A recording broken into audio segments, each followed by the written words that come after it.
الحمد لله رب العالمين الرحمن الرحيم مالك يوم الدين إياك نعبد وإياك نستعين اهدنا الصراط المستقيم صراط الذين أنعمت عليهم غير المغضوب عليهم ولا الضالين.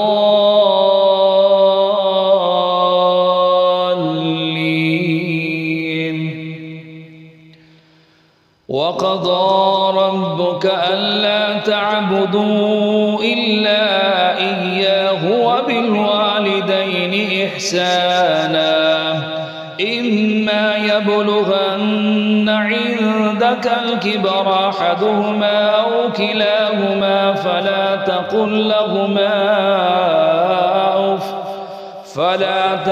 لهما أف ولا تنهرهما وقل لهما قولا كريما واخفض لهما جناح الذل من الرحمة وقل رب ارحمهما كما ربياني صغيرا.